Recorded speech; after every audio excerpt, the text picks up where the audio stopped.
Mga kapatid, yung tinanong po natin, ano po ba yung implication ng bagong santo sa ating buhay? Itatanong po ng karamihan, matagal na yung nangyari, what does it mean to us in our time now? Maliban siguro sa iba na may balak pumuntang Roma on October 21 para man lang mag-witness ng canonization, and of course, for some who after that might want to go on a pilgrimage to other places. Yung para sa atin, whether we can go there or not, mahalaga po yung kahulugan ng buhay ni San Pedro Calungsod for all of us. Una, it makes us realize the importance of faith. We said a while ago, this is the year of faith. Kaya po nga, for all of us, the death and eventually the canonization of our own Saint Pedro Calungsod makes us realize the value of faith. Faith is first of all our awareness, our belief that God has come to us, proclaimed the good news of His plan of salvation, and proclaimed the good news that indeed we are all God's children. And therefore, when we open our hearts to God, when we say to Jesus, welcome into our lives. Sabi po ng Pisipito, when we tell God, tuloy po kayo sa aming buhay, this is faith. And we know that this is very important. We heard the good news, we believed in God, we open our hearts, and therefore God becomes now the center of our lives. This is faith. And therefore we confess that we need God. Sabi po nga ng ating Santo Papa, when we believe that we need God, we need Him not only in bad times, but also in good times, then this makes a difference in our life. Kaya po, tayo who believe in God, we realize how blessed we are to have been gifted faith. Importante po yung faith sa buhay natin. Pangalawa po, we who receive the faith are also encouraged, are also exhorted, are also tasked to share the faith. Yung dating, hindi na lang basta tumanggap tayo, itago na lang natin yung ating faith. No? This is what happened to San Pedro Calungsod. Even as a little boy, he realized how important it is to share the faith with other people. Kaya nga po, whether priest or religious or layman, lahat po tayo are encouraged, are tasked to share the faith. Kaya nga, we realize that this is an important implication of the life of Pedro Calungsod for all of us.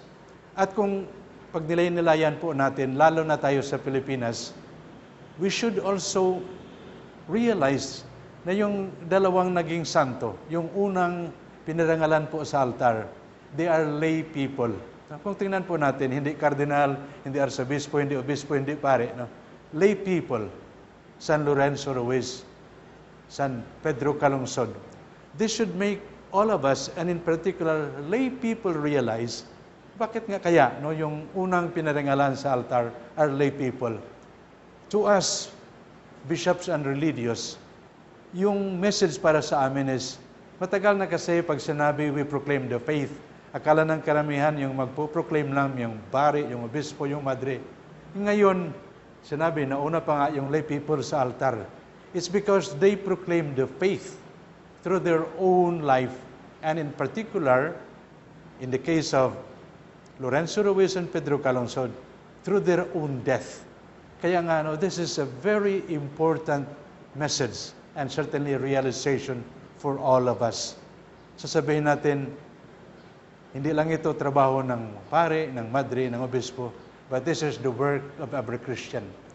We have received the faith, we have also the responsibility, the duty to share the faith. Paano po? No? Sabihin ng karamihan, yung naging Santo Martyr, yes, this is a gift from the Lord, but we know also for a fact that the way to proclaim the gospel is not only through death. In fact, our life is the best proclamation of the gospel. Many popes have reminded us, living a good, holy Christian life is the best way for all of us to proclaim the good news. Madalas po sabihin, today's world listens more to witnesses than to teachers. And if they listen to teachers, it is because they are witnesses in the first place. Yung sinasabi, mas malakas yung epekto ng ating gawa kaysa ating salita. No? This is witnessing. And we are aware of the many people, lalo na siguro karamihan natin mga kapatid. No? Akala nila they're just in other places to work. Yes, but when they work and work with diligence, when they work and they become honest, when they work and they become witness to brotherhood, to friendship, to the many other human values, this is witnessing to the gospel message. We had been to many places, and we have seen how many of our sisters and brother Filipinos, besides working in their spare time, I should say, they give time to gathering for prayer, they give time to participate at the liturgy. And in many places, we are very happy to note and to be thanked that many of our sisters and brother Filipinos make the liturgy more alive, more active. They made their presence felt through the way they pray and the way they relate with other people through their apostolate. It's not only, of course, we sisters and brother Filipinos, anybody we mentioned a while ago, all people of goodwill, to the extent that we live a decent human life, a life of friendship, of love, of service. We witness to the Christian value. Para po sa atin, yung message ng mga santo is most effective and actually is also being lived out by all of us. Yun nga yung sinasabi natin, what is the message of Pedro Calungsod?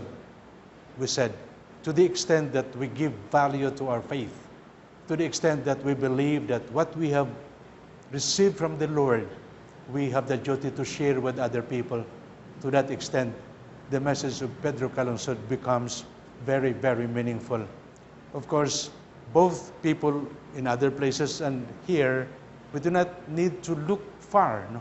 Just look at our own circumstances, to the extent that we do our work to the best of our ability, to the extent that I repeat, we relate with other people like true brothers and sisters. We witness to the Christian values, especially of the gospel. As a last point, gusto ko lang sabihin, kasi sinasabi nga sa atin, we are a people who live in a culture of pleasure, at sometimes kung mahirap, akala natin, they no longer obliged. No? Yung martyrdom is also a reminder, if our saints suffered difficulties and pain and often offered their life, sana nga po, if it is the demand of love, sana nga po, huwag natin takbuhan yung mga sakripisyo. There will be demands of sacrifices. There will be demands of heroism. There will be demands that we would be asked not just to do what is easy, but also to do what is difficult. Sana nga po, that could be a lesson. Kasi in a renewal and in the desire to make our community grow, we still admire people who do good things, even to the extent of making a few sacrifices. Sana nga po, this to becomes a lesson for us. So sa ating lahat po, bakit ginagawa natin ito? Kasi po yung Lent, at the center of Lent, at the time of the Holy Week, we see one great man who is also the Son of God, who offered the supreme sacrifice on the cross. Yung bunga po ng sakripisyo, alam po natin, it is a life. Yung bunga po ng sakripisyo is joy. Yung bunga po ng sakripisyo would be blessings for many people. Kaya nga po sana yung ating sakripisyo magbubunga ng maraming biyaya, lalo na sa mga taong mahal sa ating buhay. God bless you all, and may Jesus, whom we worship and adore, be a source of blessing for all of us.